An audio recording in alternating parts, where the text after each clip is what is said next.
We gave you Indiana to come in to play the Dogs, and we're going to say, are we excited? Are we not excited? What does it look like for us to play the Hoosiers of Indiana if they win against Notre Dame? Next, Locked On Bulldogs.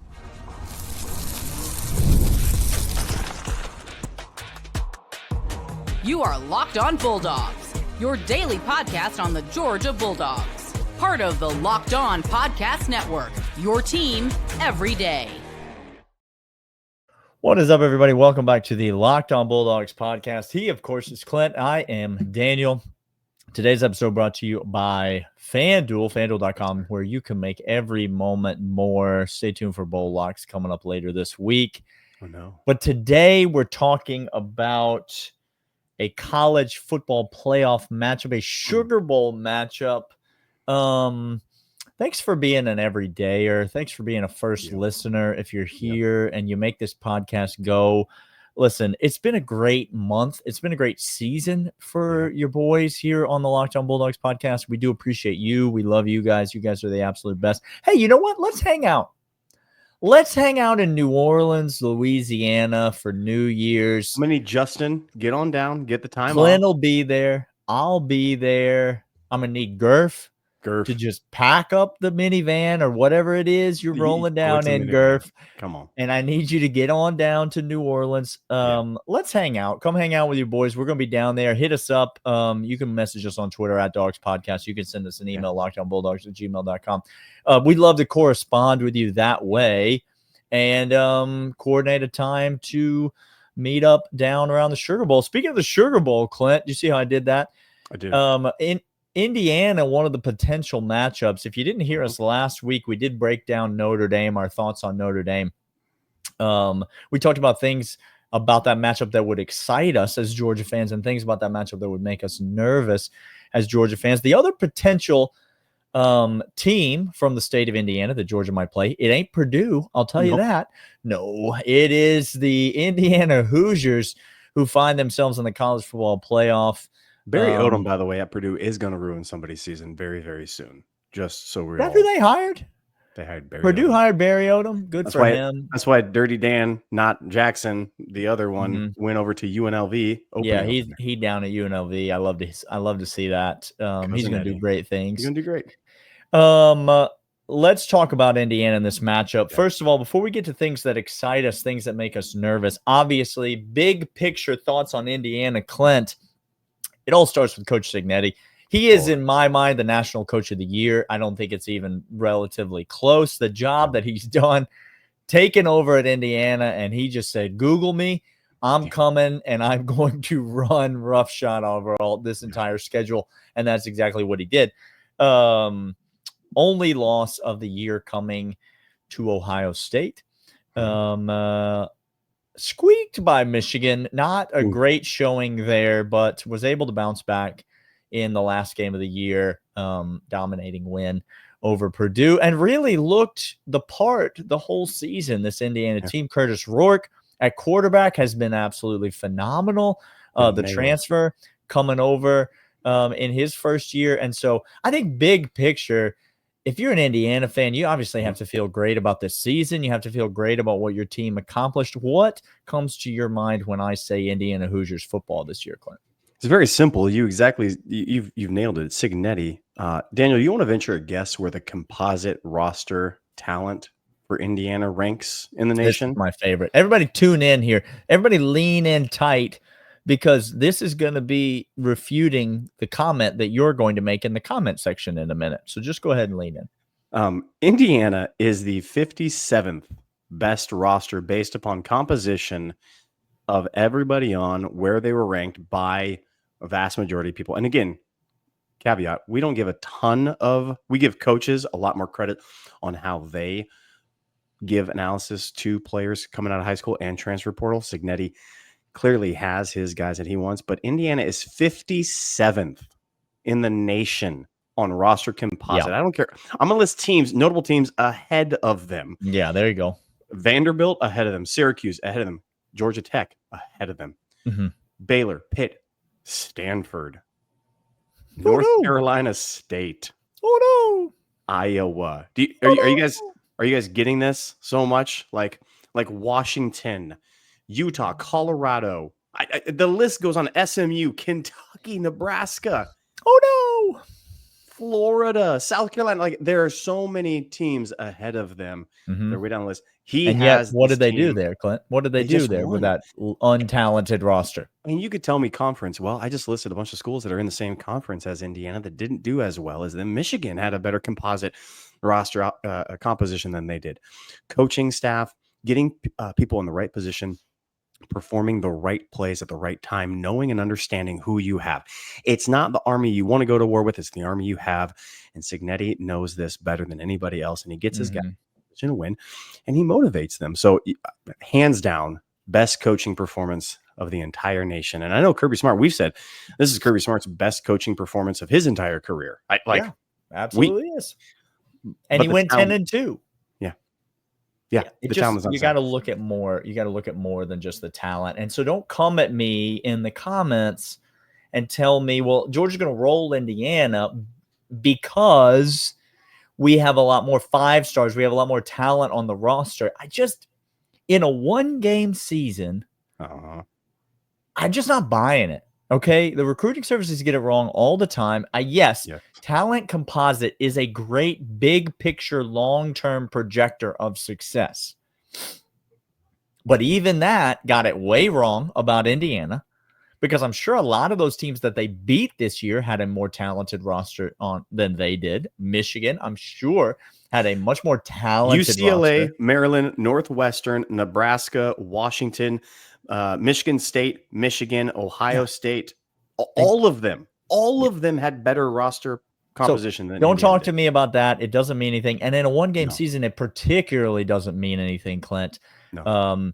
Cignetti has gotten the most out of his guys. Indiana has a balanced attack on offense, and Indiana's defense is underrated. I think Indiana is a good football team. Yes. Have they played anybody? No. They have not played anybody. That does not preclude them from also being a good football team. It's the two things, Clint, can be true at the same time. So now, do I think that Georgia's going to just roll over and get stomped by Indiana? Well, let's talk about it in the next segment. We're going to break down things about this matchup that would excite us. If we did end up playing the Hoosiers, what would we be excited about in that matchup? And then in the third segment, we're going to talk about things that would make us nervous were we to match up against the Indiana Hoosiers. And I think you'll find it interesting, the conversation. But first, we want to let you know about these. And these are, in fact, FanDuel, FanDuel.com, the official sports book of Locked On Bulldogs, Locked On Podcasts everywhere. We appreciate them. Daniel and I go there every single time. We got bowl locks coming up. The Frisco Bowl is happening very, very soon. Yeah. We're going to give you a lock in that game because we care about bowl locks. We didn't give you a lock because we're degenerate. Is what he means. Folks. It is very true. We are degenerate. We'll give you a bowl lock of every upcoming bowl game. And FanDuel is a place that we make these bets. FanDuel.com. Right now, you put a $5 wager on. You win that wager. Get $150 in bonus bets straight to your account because they're the official sports book of Locked On Bulldogs. We appreciate them. Go over there right now. They are safe. They are fast. They are secure. Get your money in. You have tons of props, tons of over-under action, everything that you need to make bets. FanDuel.com. And all these games and all these playoff games will have them. We'll be giving them to you. $5 bet gets you $150 in bonus bets. FanDuel.com. Make every moment more. Daniel, the excitement of playoff, I could feel it happening. We're going to get eyes on this team here Friday evening. Friday night, we will have eyes on, Daniel, which is, it's here already. It's coming. It's here. It's this week. This is the week that we see the college football playoff kickoff. Man. It's crazy. A lot of keenly interested observers. The deeper we get into this, Clint, I'm not going to lie to you. As a fan, I'm going to put all of the debate and rhetoric aside. I'm loving the format. I love the fact that there's 4 teams on a bye that are kind of waiting in the wings. We're getting this early round action. I'm a fan of the format. We're immediately switching to 14 teams. I don't know what that's going to look like. Whatever. Alabama would have gotten in. Congratulations to them retroactively. for making the 14-team playoff if it had existed. I think they will hang a banner. Likely. I'm excited about the format. I'm excited to watch these games. And we get Indiana, Notre Dame in South Bend. Great venues, by the way.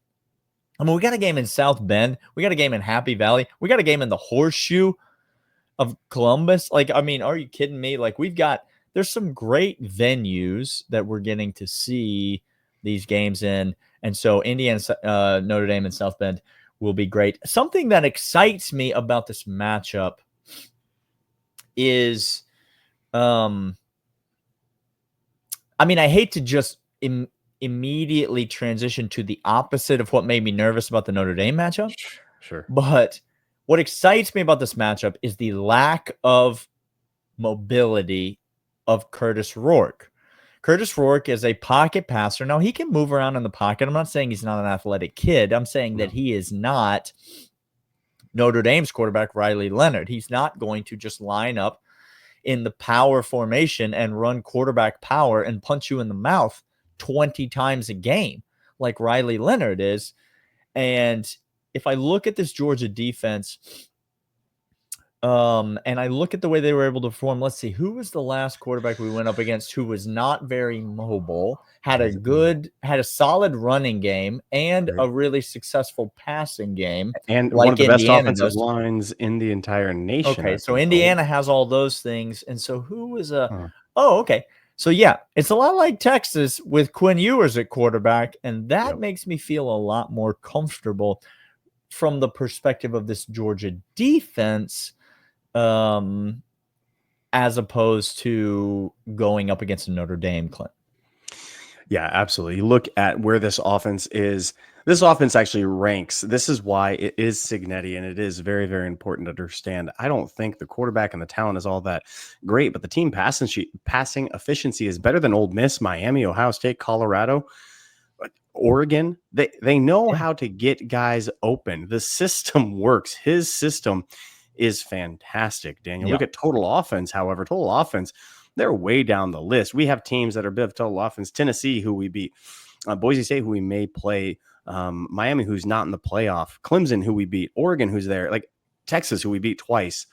There are teams who have better statistical understandings on offense, but this is a formidable coaching problem for the defense. And I'm not trying this in any other way because, Daniel, let me just ask you very simply, when was the last time that Georgia played an under-talented offense this year, rose to the challenge, and put it to them early and often against a less talented offense for this more talented defense?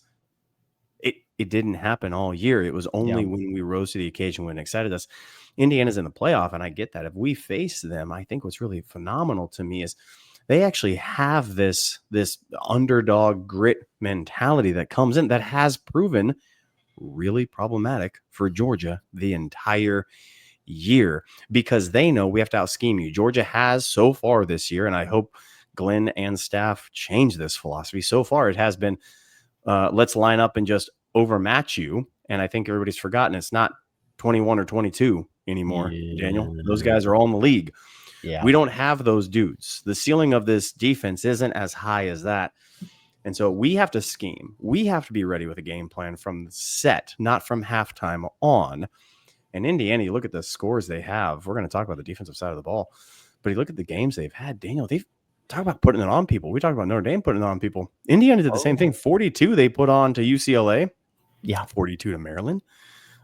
Again, not great schools, but 56 to Nebraska.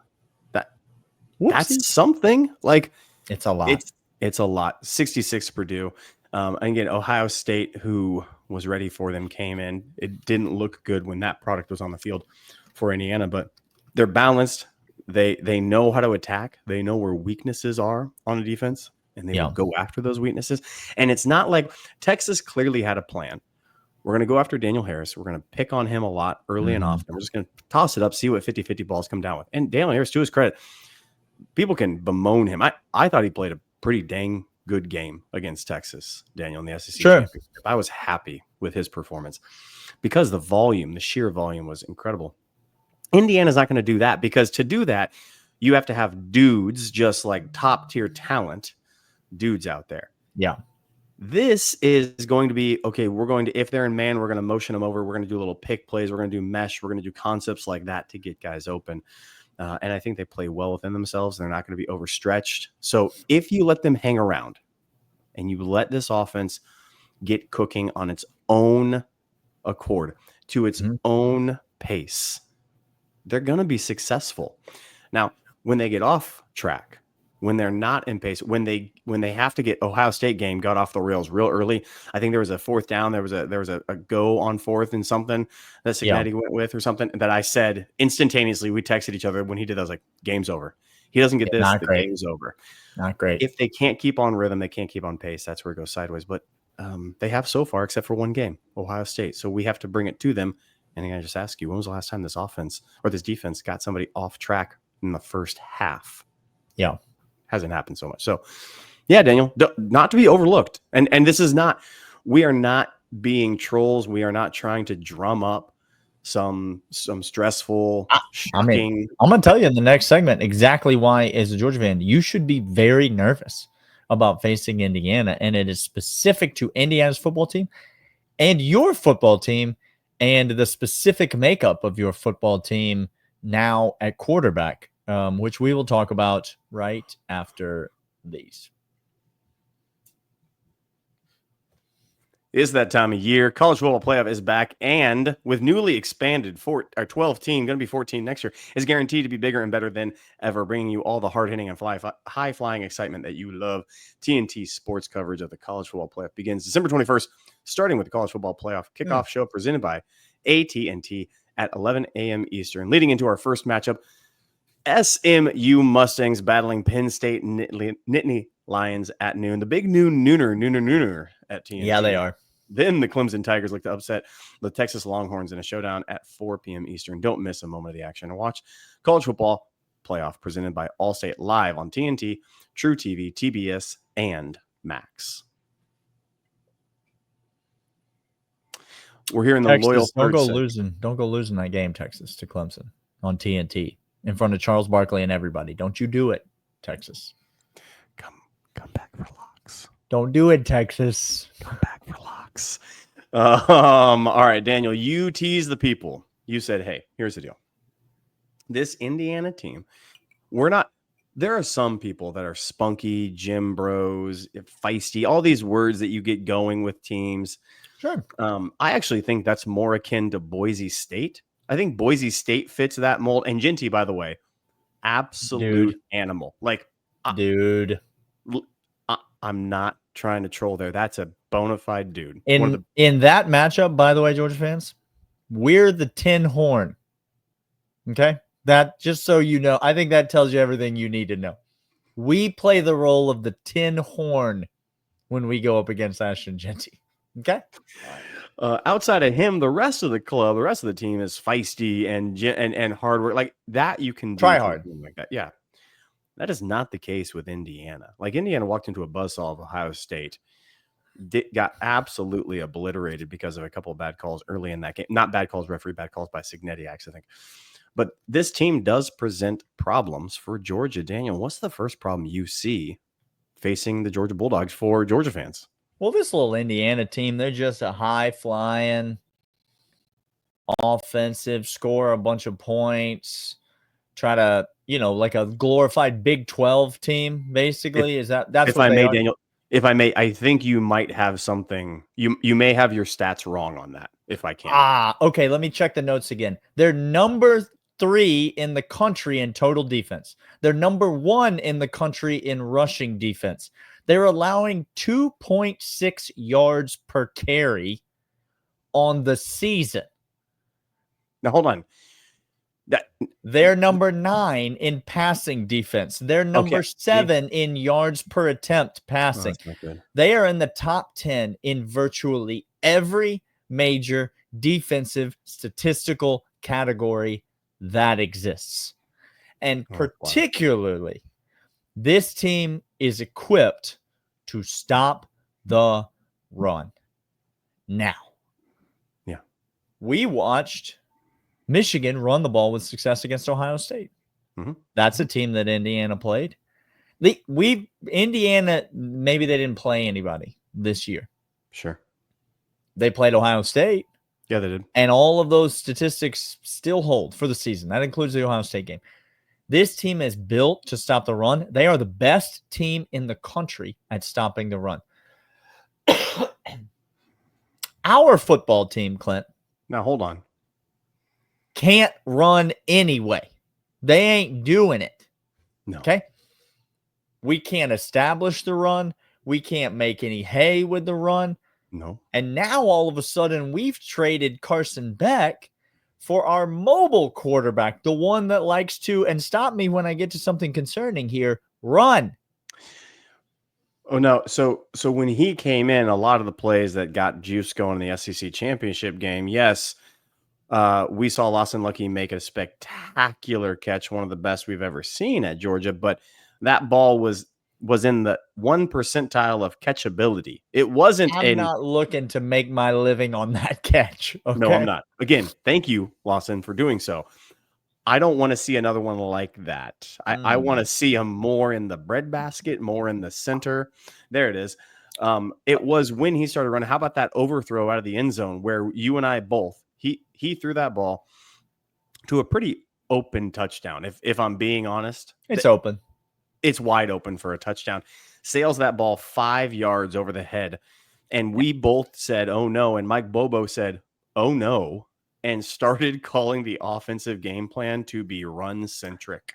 Now, listen, I'm not saying that Gunnar Stockton's not going to be able to throw the ball by the time we get to this game. I'm not saying any of that. I'm saying you would be foolish to not think that the Georgia game plan is going to be predicated around Trevor Etienne, Nate Frazier, and Gunnar Stockton, all three carrying the football with some success to take the pressure off of Gunnar Stockton, having to read the defense, react, because, by the way, this Indiana team is good at getting after the quarterback. Yes. By the way, this Indiana team, as I mentioned, top 10 statistically against the pass as well. It's not like you can just throw it all over the place on them.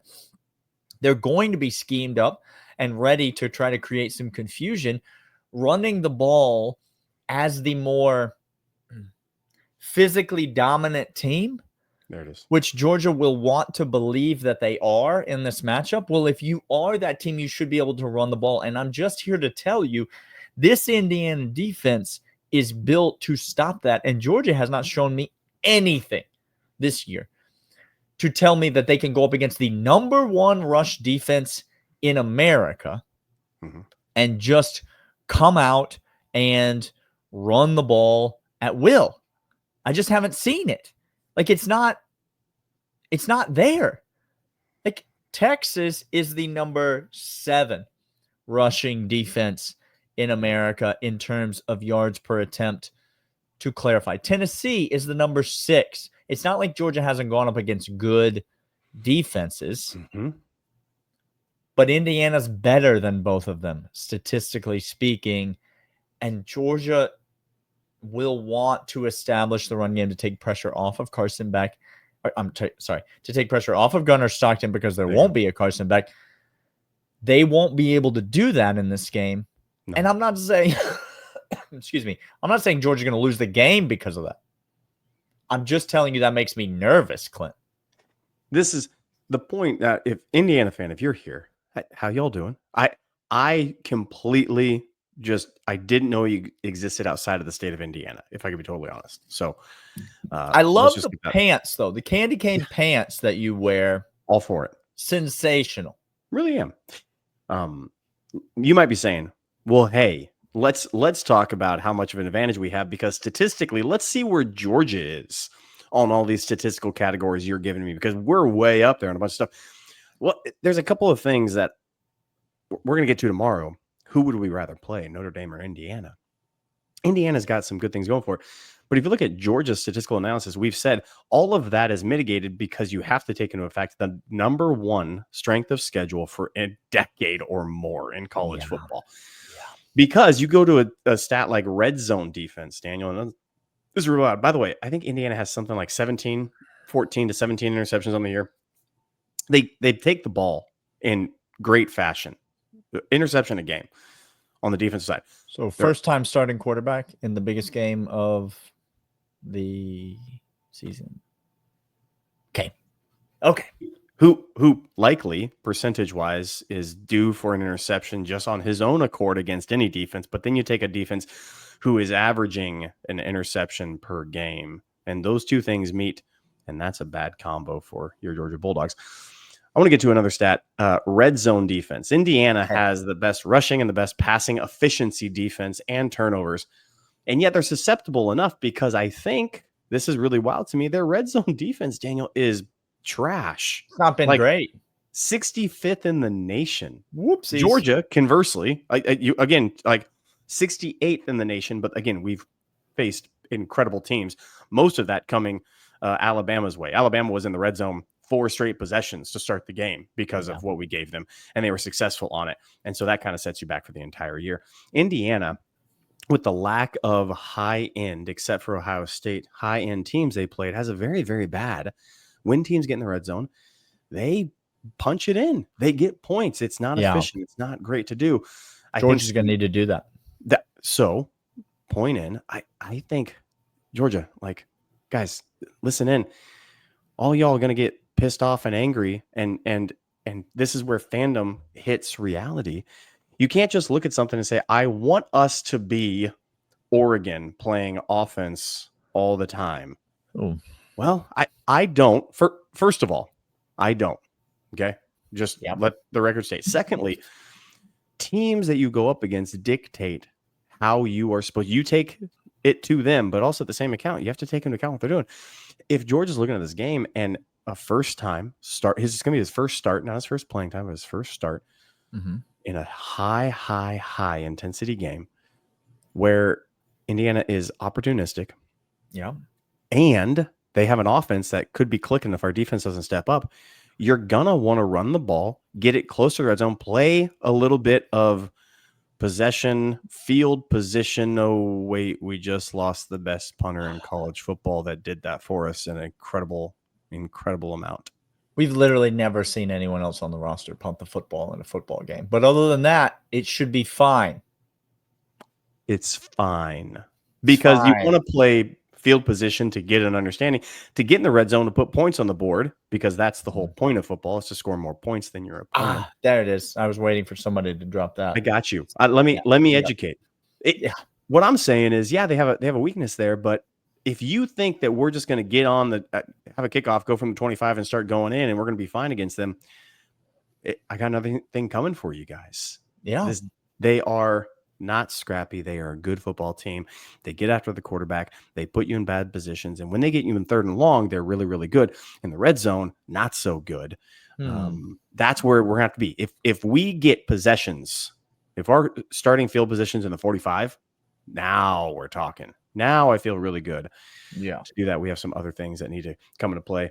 He is Daniel. I am Clint. We're going to be talking about tomorrow. Who would we rather face, and why would we rather face them before the game on Friday? We're going to call our shot. Do we want Indiana? Do we want Notre Dame before the game is there? And maybe give a little prediction on what we think, who we think is going to win between Notre Dame and Indiana. A little, not a lock, because we'll wait for that, but just a little pre-lock. We'll see you guys then. Come back. See ya.